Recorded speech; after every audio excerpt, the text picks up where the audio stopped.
దేవునికి స్తోత్రం. హల్లెలూయా.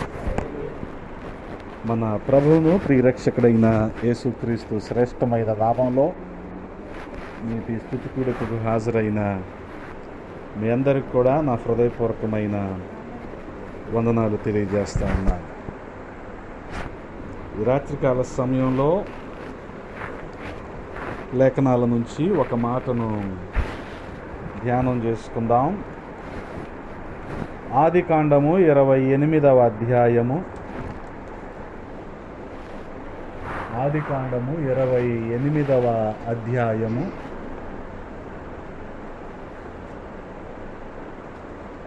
11వ వచనాన్ని చదువుతూ ఉన్నాను, గమనించండి. ఒక చోట చేరి ప్రొద్దుగ్రుంకినందున అక్కడ ఆ రాత్రి నిలిచిపోయి ఆ చోటి రాళ్లలో ఒకటి తీసుకొని తనకు తలగడగా చేసుకొని అక్కడ పండుకొనెను. ప్రార్థన. మమ్మల్ని అతి మిక్కిలిగా ప్రేమించిన మా ప్రియ పరలోకపు తండ్రి, ఈ సమయంలో మరొకసారి మీ పాద సన్నిధి చేరటానికి మీరు చూపిన కృపను బట్టి స్తుతిస్తూ ఉన్నాం. గడచిన కాలమంతా మీ రెక్కల నీడలో భద్రపరిచారు, క్షేమాన్ని ఇచ్చారు, సమృద్ధినిచ్చారు. స్తోత్రాలు. ఈ రీతిగా నాయనా చంటిబాబు గారి గృహంలో మేమందరము కూడి మిమ్మల్ని స్తుతించడానికి సహాయము చేశారు. వారి పట్ల మీరు చేసిన అద్భుత ఆశ్చర్య కార్యాలను బట్టి వందనాలు.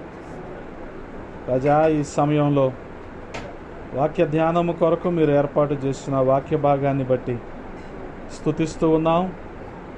ఆ మాటలను మా వినికిడిలో దీవించండి, మా సమయాన్ని దీవెనకరంగా మార్చండి. వినగలిగిన చెవిని, గ్రహించే హృదయాన్ని మా అందరికి ఇవ్వండి అయ్యా. సహాయము చేయండి. అల్పుడైన నన్ను మీ సిలువ చాటున మరుగు చేసుకోండి. మీరే మాతో ముచ్చటించండి. సమస్తాన్ని మీ స్వాధీనంలో ఉంచుకొనండి. మీకే మహిమలు ఆరోపిస్తూ యేసయ్య పరిశుద్ధ నామంలో అడిగి వేడుకుంటున్నాము పరమ తండ్రి. ఆమేన్. దేవునికి స్తోత్రం. హల్లెలూయా. ప్రభునందు ప్రియ సహోదరి సహోదరులారా, మనందరికీ పరిచయం ఉన్న వాక్య భాగమే యాకోబు జీవితంలో మనం చూస్తున్న సంఘటన. ఆదికాండము 28వ అధ్యాయంలో మనం చూస్తున్నాం. ఒక రకంగా యాకోబు జీవితానికి అది ఒక మలుపు అని మనం చెప్పుకోవాలి. ఏంటి ఆ సంఘటన అంటే, గమనించండి. ఒక చోట చేరి ప్రొద్దుగ్రుంకినందున అక్కడ ఆ రాత్రి నిలిచిపోయాడు. ఆ రాత్రి ఏం జరిగిందో ఈ రాత్రి మనం తెలుసుకోబోతా ఉన్నాం. గమనించండి. ఆ రాత్రి ఏం జరిగింది? నిలిచిపోయాడు. ఆ చోటి రాళ్లలో ఒకదాన్ని తీసుకున్నాడు, తలగడగా చేసుకున్నాడు, అక్కడ పండుకున్నాడు. గమనించండి. చాలా స్పష్టంగా ఈ మాటలను అర్థం చేసుకోవటానికి ప్రయత్నించండి. పరిశుద్ధ గ్రంథంలో పగలు దేన్ని సూచిస్తూ ఉంది, రాత్రి దేన్ని సూచిస్తూ ఉంది అన్న విషయాలు మనం అర్థం చేసుకోగలిగితే చాలా స్పష్టంగా దేవుని యొక్క సృష్టిలో ప్రతిదీ కూడా ఒకానొక ఉద్దేశంతో చేయబడింది. ఆ రీతిగా చేయబడిందే పగలు రాత్రి కూడా. పగలును ఏలటానికి సూర్యుడిని, రాత్రి ప్రకాశించటానికి చంద్రుడిని దేవాది దేవుడు ఏర్పాటు చేశాడు. ఇదంతా ఆయన యొక్క సార్వభౌమాధికారం అనుకుంటే, పగలు దేవుని యొక్క వెలుగుని, అలాగే రాత్రి దేవుని యొక్క మహిమను మనకి చాటి చెప్పేవిగా ఉన్నాయి. ఇంకా మనం కాస్త బయట లోకరీతిగా ఆలోచించగలిగితే, పగలు వెలుగనేది జయానికిను, రాత్రి చీకటి అనేది అపజయానికి కూడా మనం మాట్లాడుతూ ఉంటాం. అందుకనే రాత్రికాల సమయంలో ఏదైనా చేయటానికి మనం ఇష్టపడం, పూనుకోం. ఎందుకని? దేవుడు మనల్ని దేనికోసం నిర్ణయించుకున్నాడు? వెలుగు సంబంధులుగా ఉండటానికి ఆయన నిర్ణయించుకున్నాడు, ఏర్పాటు చేసుకున్నాడు. మనం చీకటి సంబంధులం కాదు. రాత్రి ఏముంటుంది? చీకటి ఉంటుంది కదా.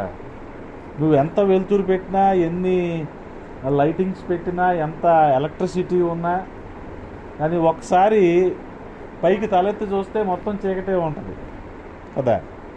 అందుకనే ఆ రాత్రి ఏం జరిగిందంటే, అక్కడున్న రాళ్ళలో ఒక దాన్ని తీసుకున్నాడు యాకోబు, అక్కడే ఉండిపోయాడు, తలగడగా చేసుకున్నాడు, నిద్రపోయాడు.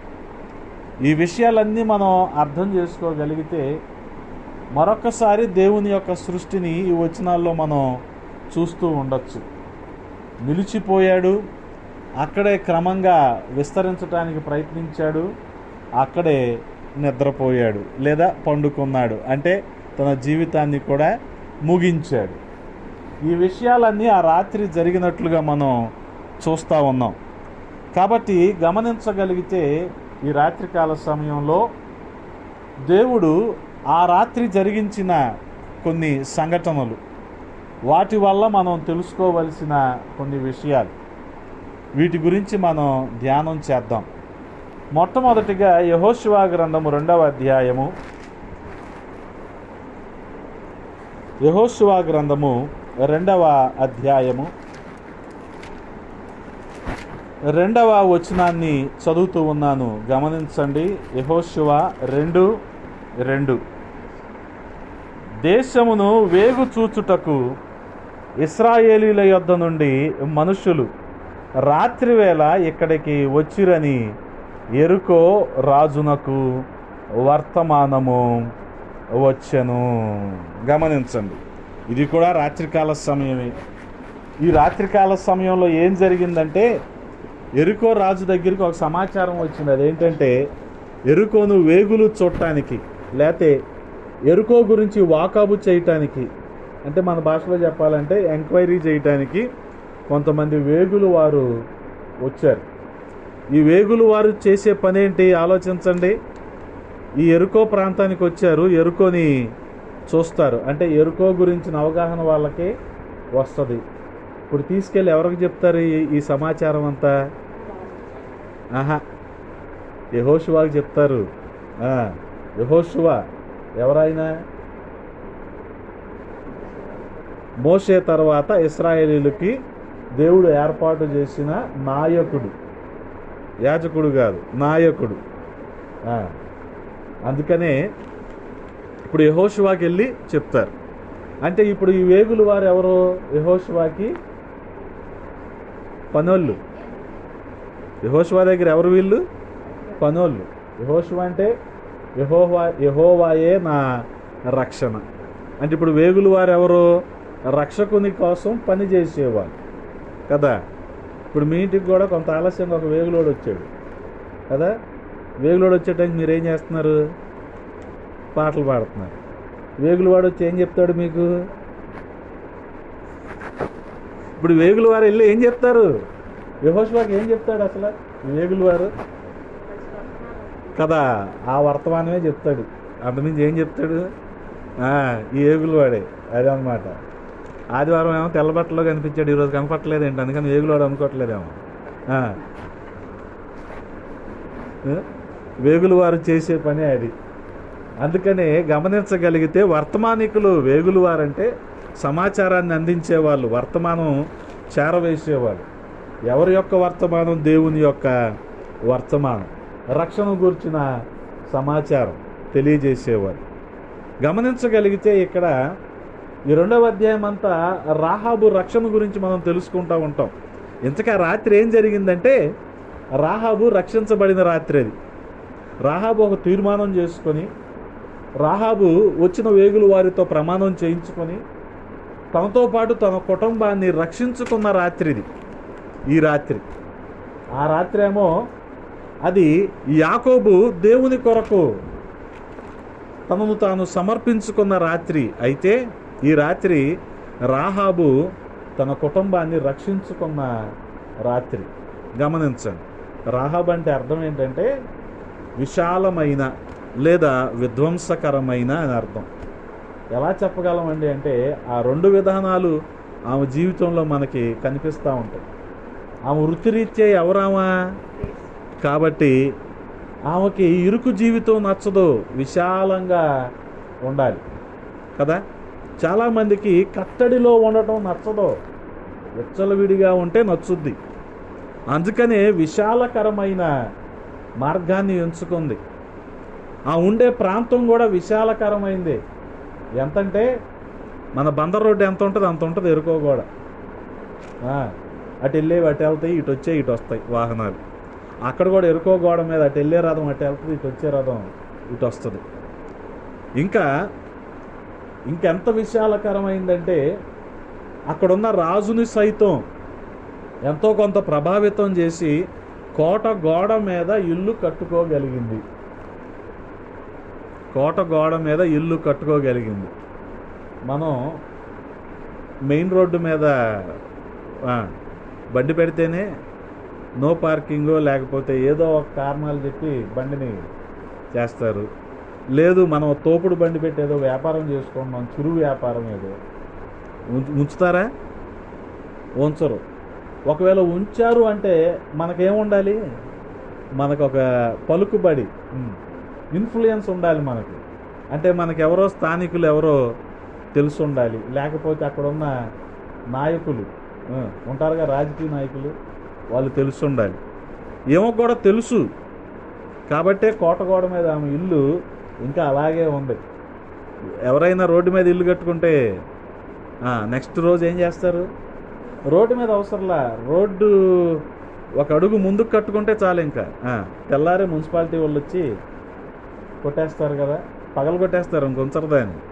కానీ ఏమో ఇల్లు కట్టుకుంది, అక్కడే తన పూటకోళ్ళ ఇల్లు నడుపుకుంటుంది, అంటే హోటల్ నడుపుకుంటుంది. సాధారణంగా హోటల్ బయట ఏం రాసి ఉంటుంది?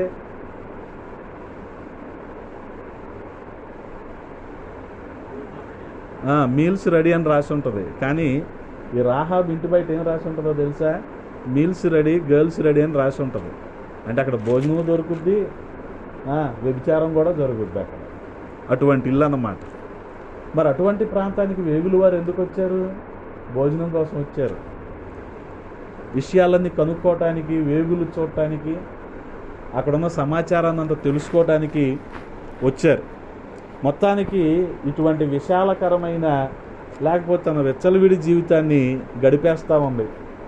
ఇంకోటి ఏంటంటే విధ్వంసకరమైన జీవితం. అంటే ఈమెకి ఎవరైనా అడ్డొస్తే అడ్డు తొలగించుకోగలదు కదా. సాధారణంగా చూడండి, ఇలా రోడ్ల మీద వ్యాపారం చేసేవాళ్ళు వీళ్ళ వెనకాల ఏదో ఒక హస్తం ఉంటుంది, లేకపోతే వాళ్ళు రోడ్డు మీద వ్యాపారం చేయరు కదా.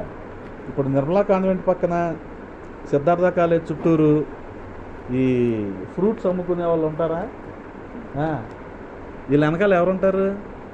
ఒక నాయకుడు ఉంటాడు, లేకపోతే వాళ్ళు రోడ్డు మీద అలా అమ్మలేరు వాళ్ళు కదా. అందుకని ఒకవేళ వాళ్ళని ఏమైనా ట్రాఫిక్ కానిస్టేబుల్ వాళ్ళని అక్కడి నుంచి తీసేయాలని, లేకపోతే అక్కడి నుంచి అసలు పంపించేయాలని చూశారనుకోండి, వాళ్ళు ఏం చేస్తారు?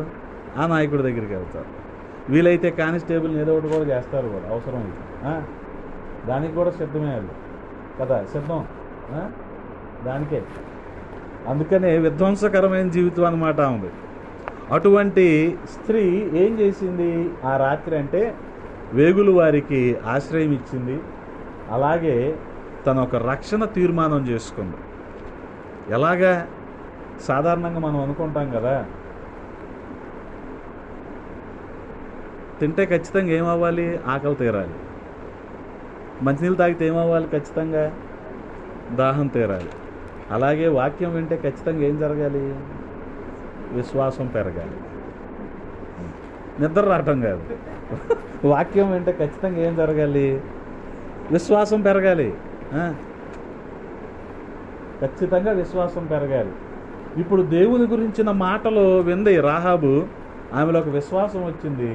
ఆయన తప్ప మమ్మల్ని రక్షించే వాళ్ళు ఎవరో లేరు అని నిర్ణయించుకుంది. అందుకని గమనించండి, అప్పటికి ఆమెను వచ్చి అడుగుతున్నారు, ఇలా వచ్చారంటగా వేగులు వారు అని చెప్పి రాజు సైనికులు వచ్చి అడిగితే ఆమంటుంది, వచ్చిన మాట వాస్తవమే, కానీ మీరు గవిని వేసేలోపు అంటే కోట గోడలు తలుపులు వేసేలోపు వాళ్ళు వెళ్ళిపోయారు అంటుంది. కానీ ఆమె ఏం చేసింది? వాళ్ళని దాచింది, పెట్టెల్లో చక్కగా దాచింది. అంటే వాళ్ళకి ఏ హాని కలగకుండా. అందుకనే గమనించగలిగితే ఆ తరువాత 8వ వచనంలో చూడండి, ఆ వేగులు వారు పండు కొనక మునుపు ఆమె వారున్న మిద్దె మీదకెక్కి వారితో ఇట్లనెను, యెహోవా ఈ దేశమును మీకిచ్చి ఉన్నాడనియు, మీ వలన మాకు భయము పుట్టుననియు, మీ భయము వలనే ఈ దేశ నివాసులందరికీ ధైర్యము చెడుననియు నేనెరుగుదును.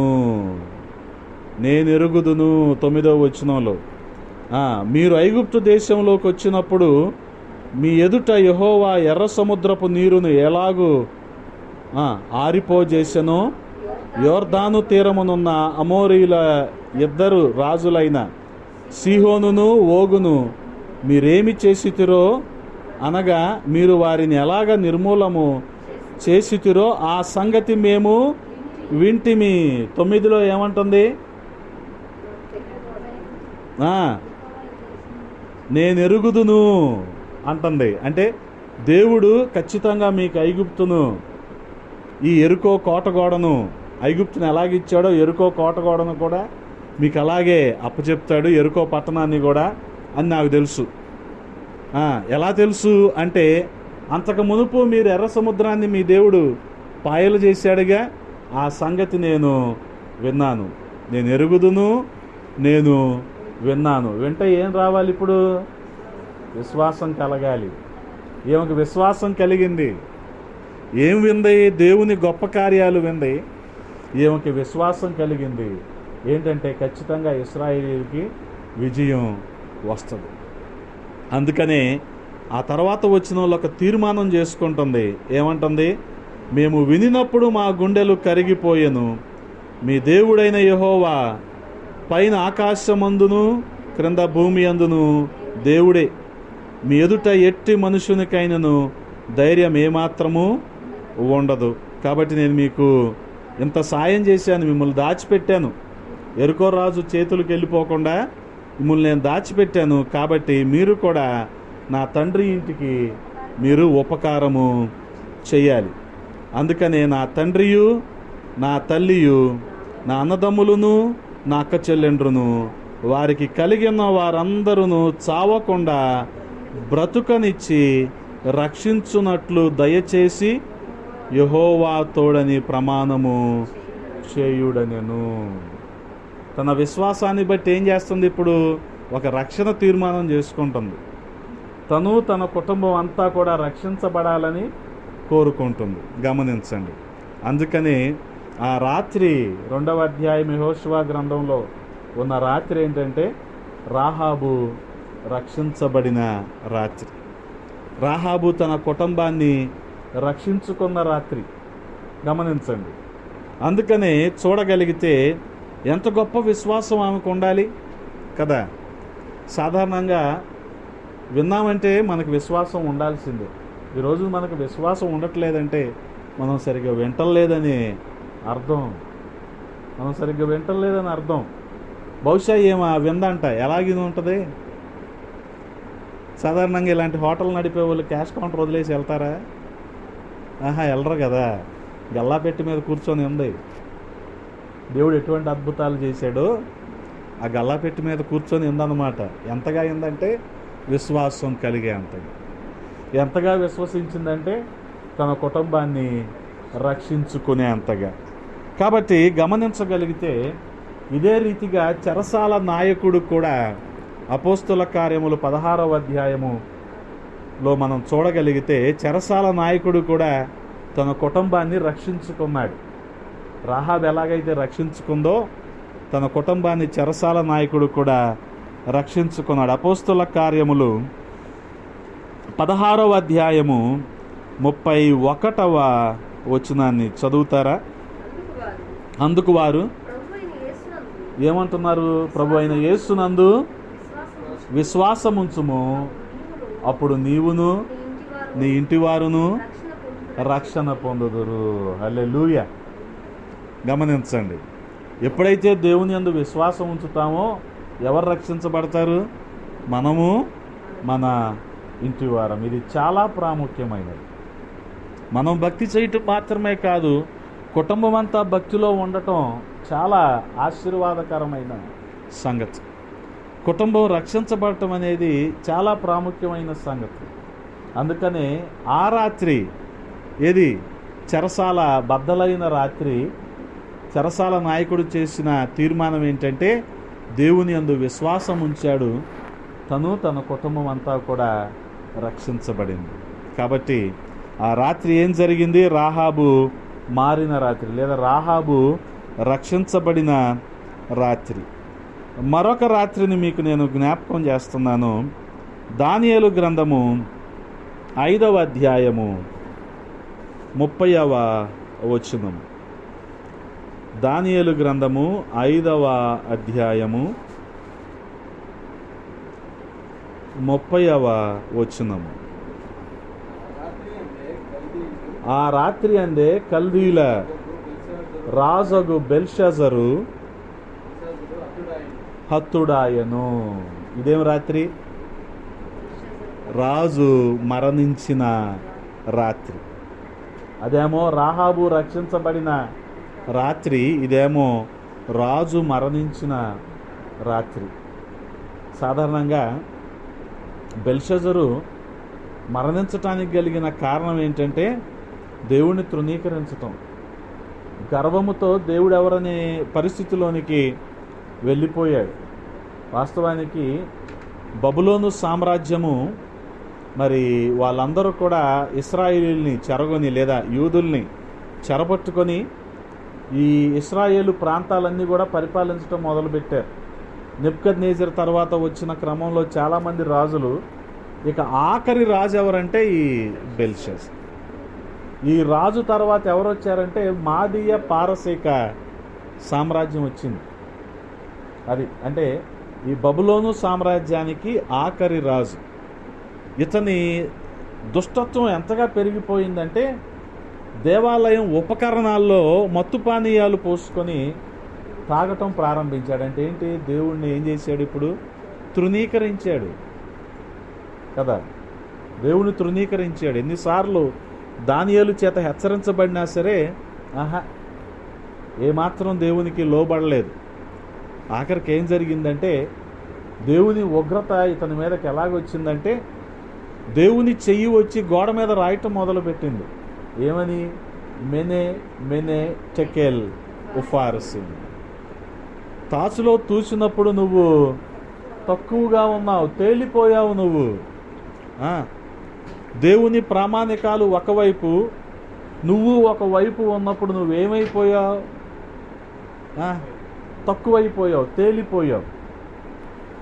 కాటాలో కేజీ రాయి అక్కడ ఉంది, ఇక్కడ ఏదో ఒక వస్తువు ఉంది, కానీ కేజీ రాయే బరువు ఉంది, కానీ ఈ వస్తువు బరువు లేదు. అంటే ఏమైపోయింది? ఇది వస్తువు తేలిపోయింది. దేవుని ప్రామాణికాలు ఒకలాగా ఉంటే, దేవుని ప్రణాళికలు ఒకలాగా ఉంటే, నువ్వు ఇంకోలాగా ఉన్నావు, నువ్వు తేలిపోయావు. కాబట్టి నువ్వు ఇక ఉండటానికి లేదు. అందుకని గర్వముతో మరి ఇశ్రాయేలీలందరినీ కూడా చెరపట్టి అంత దుష్టత్వంలో ఉన్న ఈ వ్యక్తి ఆఖరికి ఏమైపోయాడు? హతుడైపోయినట్లుగా మనం చూస్తూ ఉన్నాం. హల్లెలూయా. అందుకనే గమనించండి, దేవుడు ఎవరికి కూడా 2 రోజులు తెలియనివాడు. దేవుడు ఎవరికి కూడా 2 రోజులు తెలియనివాడు. ఏంటా రోజులు? మరణించే దినం ఒకటి దేవుడు తెలియనివాడు ఎవరికి. ఎందుకనంటే జూన్ 1వ తారీఖు నువ్వు చచ్చిపోతావు అని నీకు తెలుసు అనుకోండి, నువ్వు మే 29నే చచ్చిపోతావు. అందుకని నీకు తెలియనివాడు. ఇంకొక రోజు కూడా దేవుడు తెలియనివాడు. అదేంటంటే ఆయన వచ్చే రోజు తెలియనివాడు, ఆయన రాకడ తెలియనివాడు. అది ఎందుకు తెలియనివాడు? ఆయన రాకడ తెలుసు అనుకోండి, జూన్ 1న ఆయన వస్తున్నాడు అనుకోండి, నువ్వు మే 31 మధ్యాహ్నం వరకు చేయాల్సిన పిచ్చి పనులన్నీ చేసేసి మే 31 సాయంత్రం వచ్చేసి పాస్టర్ గారని నాకు బాప్తీసం ఇవ్వరా అంటా ఉంది. అందుకని ఆయన తెలియనివాడు. ఈ 2 రోజులు తెలియనివాడు ఆయన. గమనించండి. అందుకనే అకస్మాత్తుగా బెల్షాజరు చనిపోయాడు. ఎన్నిసార్లు గద్దించినా సరే వినలా, దేవుణ్ణి తృణీకరించేశాడు. అందుకనే ఆ రాత్రి ఏమి రాత్రి? రాజు మరణించిన రాత్రి. మరొక మాటను జ్ఞాపకం చేస్తాను. కొరింథీయులకు రాసిన మొదటి పత్రిక 11వ అధ్యాయము 23వ వచనం.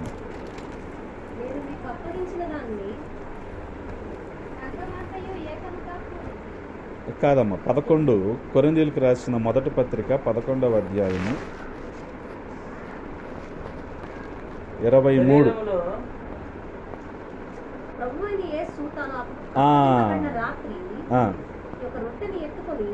ప్రభు అయిన యేసు తాను అప్పగింపబడిన రాత్రి. ఇదేమి రాత్రి? రక్షకుడు అప్పగించబడిన రాత్రి. మొదటిది ఏమి రాత్రి? మొదటిది యాకోబు దేవునికి సమర్పించుకున్న రాత్రి. రెండోది రాహాబు రక్షించబడిన రాత్రి. మూడోది చెరసాల నాయకుడు తను తన కుటుంబాన్ని రక్షించుకున్న రాత్రి. నాలుగోది రాజు మరణించిన రాత్రి. ఇప్పుడు ఐదోది యేసుక్రీస్తు ప్రభువారు రక్షకుడు అప్పగించబడిన రాత్రి. తనను తాను అప్పగించుకోకపోతే ఆయన ఎవరు పట్టుకునేవాళ్ళు కాదు. ఆయన ఎవరు పట్టుకునేవాళ్ళు కాదు. ఆయనకి ఆయన అప్పగించుకున్నాడు. అందుకనే ప్రాణం పెట్టుకోవటానికి నాకు అధికారం ఉంది, దాన్ని తీసుకోవటానికి కూడా నాకు అధికారం ఉందని ఆయన చెప్పాడు. చూడండి, ఇదంతా కూడా ఆయన అప్పగించబడిన రాత్రి. వాస్తవానికి ఆయన ఎందుకు అప్పగించబడ్డాడు అంటే, తప్పు చేసింది మనమైతే అప్పగించబడింది ఆయన. నేరం తగిన శిక్ష అనుభవించాల్సింది మనమైతే మన బదులు శిలువ మీద ఆ శిక్షను అనుభవించింది ఆయనే. ఆయన తనను తాను అప్పగించుకున్నాడు. ఆయనలో ఏ నేరం లేదు, ఏ దోషం లేదు. వాస్తవానికి ఆయన ఏ పాపము ఎరుగనివాడు. ఆయనలో పాపం లేదు. ఊహలో కూడా ఆయన పాపము చేయలేదు. బహుశా మొన్న ఆదివారం అనుకోండి మీకు చెప్తున్నాగా, చాలా సులువుగా చేసే పాపాలేంటి? కంటి పాపం, నోటి పాపం. దీనికి ఏం పెద్ద ఖర్చు ఉండదు. ఇక్కడ కూర్చొని ఏ విషయాలైనా అసలు కదా, మోడీ దగ్గర మొదలుపెట్టి జో బైడెన్ వరకు ఎన్నైనా మాట్లాడచ్చు కదా. నోటి పాపం, కంటి పాపం, కూర్చున్న చోటే కూర్చొని. అందుకనే చాలా జాగ్రత్తగా ఉండాలి. యేసుక్రీస్తు ప్రభు వారిలో ఏ పాపం లేదు. ఆయన ఊహలో కూడా పాపము చేయనివాడు. హల్లెలూయా. కాబట్టి మనం గమనించగలిగితే యేసుక్రీస్తు ప్రభు వారు అప్పగించబడ్డారు. ఆయన అప్పగించబడటానికి మొదటి కారణం ఏంటంటే మన పాపమే. మనం చేసిన పాపానికి బదులుగా ఆయన శిక్షను అనుభవించాడు. అందుకనే ఆయన మన పాపాలను మోసిన దేవుని గొర్రెపిల్ల. హల్లెలూయా. అందుకనే ప్రభు బలను మనం సమీపించి ప్రతి సందర్భంలో కూడా ఆలోచించాల్సింది ఏంటంటే, ఆయన మరణాన్ని మనం జ్ఞాపకం చేసుకోవాలి. ఆయన ఎందుకు మరణించాడు అంటే మన పాపాల నిమిత్తం. కాబట్టి ఇక మనం ఎన్నడూ కూడా ఆ ఆలోచనలు మనలో ఉండటానికి వీల్లేదు. అందుకని చూడగలిగితే చాలా స్పష్టంగా ప్రభు బలను మనం సమీపించేటప్పుడు చాలా జాగ్రత్తగా ఉండాలి. 30వ వచనాన్ని గమనించండి. ఇందువలననే మీలో అనేకులు బలహీనులను రోగులనై ఉన్నారు, చాలామంది నిద్రించుచున్నారు. ఆ మునుపు వచ్చినాన్ని ఒకసారి చదువుతూ ఉన్నాను. 28 నుంచి చదువుతున్నాను. కాబట్టి ప్రతి మనుష్యుడు తన్ను తాను పరీక్షించుకొనవలెను, అలాగు చేసి ఆ రొట్టెను తిని ఆ పాత్రలోనిది త్రాగవలెను. అలాగు చేయాల్సింది చేసేసి ఆ రొట్టెను తినాలి, ఆ పాత్రలోది అంతేనా? పరీక్షించుకొని వాటిని విడిచిపెట్టి బలలో పాల్గొనాలి. రొట్టె మొక్కేగా, ద్రాక్షరసం చొక్కేగా ఏమవుద్దులే, ఏమవుద్దా? అదే చెప్తున్నాడు. తర్వాత ఏమంటున్నాడు 29లో? వివేచింపక తిని త్రాగువాడు తనకు శిక్షా విధి కలుగుటకే తిని త్రాగుచున్నాడు. అందుకని చాలామంది ఏమవుతున్నారంట? బలహీనులు. ఏమవుతున్నారు? రోగులు అవుతున్నారు. చాలామంది చనిపోతున్నారు. గమనించండి. మొదట ఏమవుతున్నారు? ముందు వీక్నెస్ వస్తుంది, తర్వాత ఏమవుతుంది? సిక్నెస్ వస్తుంది. ఈ రెండింటికి కూడా మాట వినకపోతే ఏమవుద్ది? ఉండడు మనిషి. ముందు వీక్నెస్, తర్వాత సిక్నెస్. వీక్నెస్ అంటే తెలుసుగా, గంటకి తినాలి, ఆకలి అవుతుంది అన్నది. ఏంటది? అదే వీక్నెస్. దీని తర్వాత సిక్నెస్.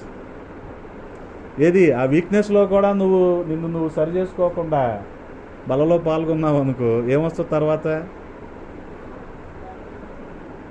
రోగమే, సిక్నెస్సే.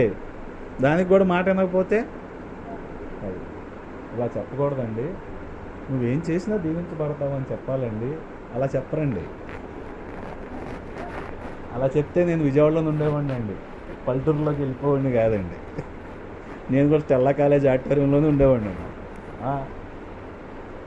అందుకని గమనించండి, ఇవన్నీ ఆలోచించాలి మనం. దీనికోసమే ఆయన అప్పగించబడ్డాడు.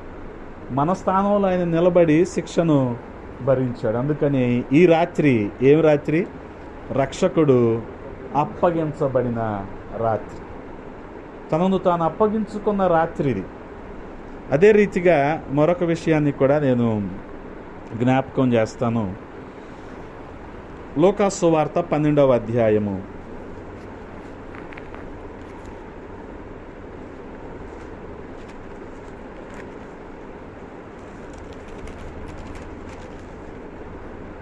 20వ వచనం.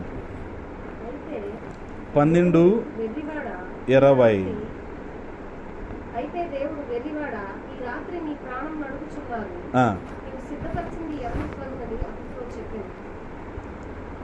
నువ్వు సిద్ధపరిచింది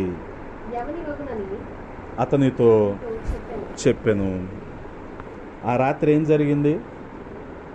ధనవంతుడిని దేవుడు ప్రశ్నించిన రాత్రి, ధనవంతుడు ప్రశ్నించబడిన రాత్రి ఇది. ఈ సంఘటన మనందరికి కూడా సుపరిచితమే కదా. ధనవంతుడికి బాగా పండింది. ఎంతగా అంటే కొట్లు కూడా, అంటే గోడౌన్లు కూడా సరిపోట్లా కదా. అంత విపరీతంగా ఇతనికి పంట పండింది. ఏమనుకుంటున్నాడు తన ప్రాణంతో? అప్పుడు ఈలోపే ఒక స్వరం ఆయనకి వినిపించింది. ఏమని? వెర్రివాడ, ఈ రాత్రి నీ ప్రాణాన్ని అడుగు చున్నారు. అడుగుచున్నారు. ఎవరు అడుగుతున్నారో మరి?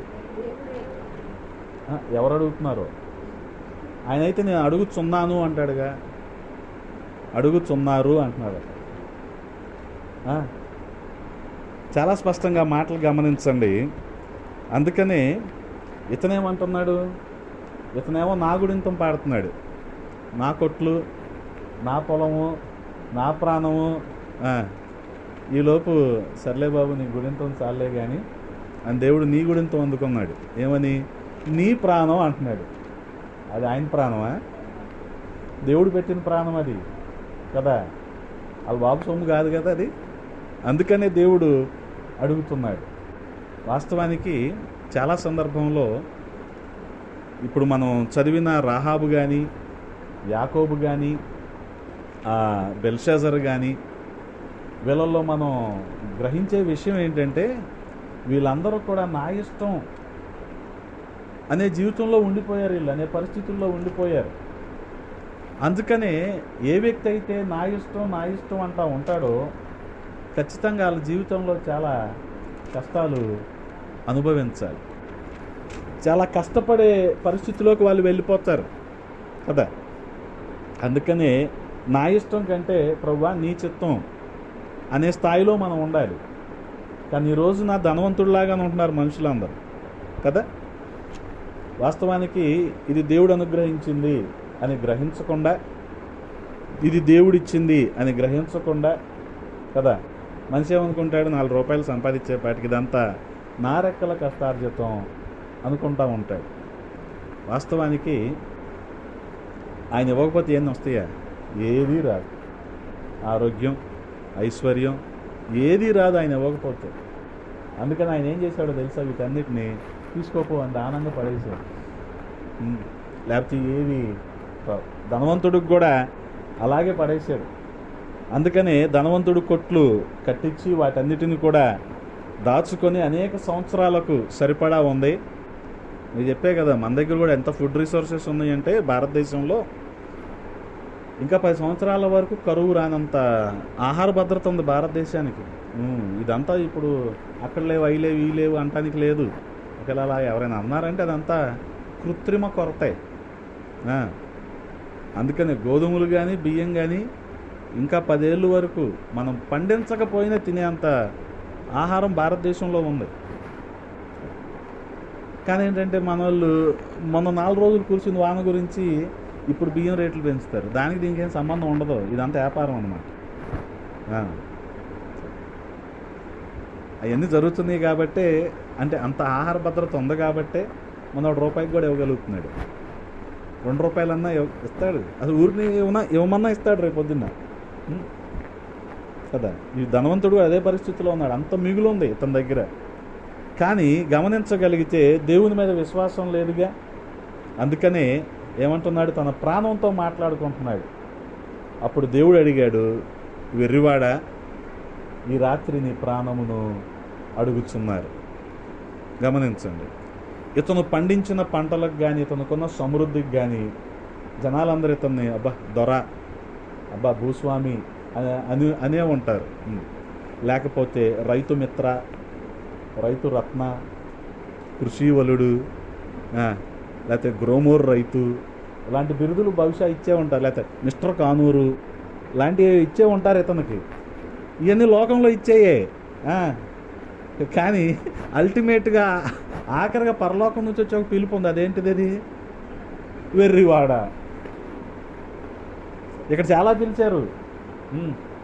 ఇతనే ఏమన్నారు, ఇతనే నార్మన్ బోర్లాగు, ఇతనే ఎంఎస్ స్వామినాథన్, చాలా పేర్లు పెట్టారు ఈయనకి ఇక్కడ. కానీ దేవుడేమంటున్నాడు, ఇతన్ని వెర్రివాడ అంటున్నాడు. ఎందుకని? ఇన్ని సంపాదించుకున్నావు, బాగానే ఉంది, నీ ఆత్మరక్షణ సంగతి ఏంటి? నీ ఆత్మ రక్షించబడిందా? ఇది కదా అవసరం. నువ్వేమో గోడౌన్లు అంటున్నావు, ధాన్యం అంటున్నావు, బాగా పండింది అంటున్నావు, నాకు అసలు ఎన్ని సంవత్సరాలకి సరిపడా తిన్నా సరే తరగదు అంటున్నావు, ఇన్ని మాటలు చెప్తున్నావు. కానీ నువ్వు రక్షించబడ్డావా కదా? అది లేదు ఇతనికి. అందుకనే ఆఖరిగా ఏమంటున్నాడు దేవుడు, ఇతన్ని వెర్రివాడా అని పిలుస్తున్నాడు. వెర్రివాడా, ఈ రాత్రి నీ ప్రాణము అడుగుచున్నారు, నీవు సిద్ధపరిచినవి ఎవని వగునని అతనితో చెప్పెను. నీ ప్రాణాన్ని అడుగుతున్నారు. ఎవరు అడిగి ఉంటారు? ఎవరు అడిగి ఉంటారు? బహుశా బాస్మతి అడిగి ఉంటుంది. అయ్యా ఈయన మేపలేకపోతున్నాం, తీసుకెళ్ళిపోయా. బహుశా భూమి అడిగి ఉంటుంది, అయ్యా ఈయన మొయ్యలేకపోతున్నాం కదా. ఎందుకనంటే దేవునికి ఎదురు తిరిగే వాళ్ళు, దేవుని మాట విన్నోళ్ళు ఉంటారు చూడండి. అంటే సృష్టికర్త మాట ఎవరు వినరో వాళ్ళకి ప్రకృతి కూడా ఎదురు తిరుగుద్ది. తెలుసా మీకు? ఈ దాతాను, అభిరాము వీళ్ళు దేవుని మాట విన్నప్పుడు నేల ఏమైపోయింది? అందులో వీళ్ళు పడ్డారు. అస్సలు సృష్టికర్త మాట వినకపోతే సృష్టి ఒప్పుకోదు, అస్సలు ఒప్పుకోదు. మనం దేవునికి వ్యతిరేకంగా వెళ్తున్నాం కాబట్టే ఈ పంటలో కానీ ఈ సేద్యం కానీ మనం మాట వినవో మనం ఏం చేస్తాం? హైబ్రిడ్, ఆర్గానిక్, అది ఇది ఇవన్నీ పై పోతలే. అసలు విషయం ఏంటి? నువ్వు దేవునికి లోబడాలి. ఇది అసలు విషయం. అందుకనే ఏదేని నుంచి బయటకు వచ్చేసిన తర్వాత వాళ్ళకి విధేయత లేదు కదా, లేదు కాబట్టే ఈ భూమి నీ విధేయతను బట్టి, అదే నీ అవిధేయతను బట్టి ఈ భూమి అయిపోయింది, శపించబడిపోయింది. కాబట్టి ఆ భూమిలో నుంచి ఏమి రావు, ముళ్ళ పొదలు ఇవి వస్తాయి కదా. ఇప్పుడు మనకి పంటలు పండకపోవటానికి కారణం ఏంటి చెప్పండి? ప్రకృతి వైపరీత్యాలని కొట్టేయటం కాదు. అసలు ఫస్ట్ ఆఫ్ ఆల్ గ్రౌండ్ లెవెల్లో విధేయత, ఒబీడియన్స్ లేదు. కాబట్టే దేవుని మాట మనం వింటలేదు. కాబట్టి ఇప్పుడు మన మాట ప్రకృతి వినదు. అది అందుకనే మనం వాటిని కంట్రోల్ చేయలేకపోతున్నాం. మనం ఎన్నైనా చెప్తాం, నానో టెక్నాలజీ అంటాం, ఆర్టిఫిషియల్ ఇంటెలిజెన్స్ అంటాం కదా. ఇప్పుడు ఆర్టిఫిషియల్ ఇంటెలిజెన్స్ వస్తే ఎంతమంది ఉద్యోగాలు పోగొట్టుకుంటారు, అంతమంది, అది 100 మాట్లాడతాం. కానీ వాటిని కూడా రేపు పొద్దున్న మనం కంట్రోల్ చేయలేము. ఎందుకని మనం దేవుని మాట వింటలేదు కదా. అందుకని బాస్మతి అడిగి ఉంటుంది, భూమి అడిగి ఉంటుంది. బహుశా వీడికి చాలా పొలాలు ఉన్నాయి కదా, ఆ పొలాల్లో పాము కూడా అడిగి ఉంటుంది. ఇలా అనుకుందాం, ఏమని, వీడిని ఎప్పుడో కాటేసి ఉంటే పోయేది, ఇంతకాలం ఉన్నాడు వీడు. కానీ ఆయన ఆపాడు. ఎందుకని ఆపాడు? ఈ ధనవంతుడు ఈ రాత్రైనా తెలుసుకుంటాడేమో, ఇప్పుడైనా మారుమనసు పొందుతాడేమో అని ధనవంతునికి దేవుడు అవకాశాలు ఇస్తానే ఉన్నాడు కదా. పాము అడిగి ఉంటుంది, భూమి అడిగి ఉంటుంది, పైకప్పు కూడా అడిగి ఉంటుంది కదా. గురుత్వాకర్షణ శక్తికి ఆ సీలింగ్ కింద పడిపోకుండా గోడల మీద ఆగింది కదా, అది కూడా అడిగి ఉంటుంది. ఆ రాత్రి ఇంటి మీద పడిపోతే సరిపోయేదిగా, అది కూడా అడిగి ఉంటుంది. ఎంతమంది అడిగి ఉంటారు ఆడి గురించి. అందుకని ఈ రాత్రి నీ ప్రాణాన్ని అడుగుచున్నారు. నువ్వు సిద్ధపరిచినవన్నీ ఎవరు అయిపోతాయి కదా. అందుకనే ఈ రాత్రి ఏమి రాత్రి? ధనవంతుడు ప్రశ్నించబడిన రాత్రి. అందుకనే ఈ రాత్రికాల సమయంలో ప్రభు మనల్ని కూడా ప్రశ్నిస్తున్నాడు. ఒకవేళ ఈ రాత్రి ఆయన వస్తే మనం ఎక్కడ ఉంటాం?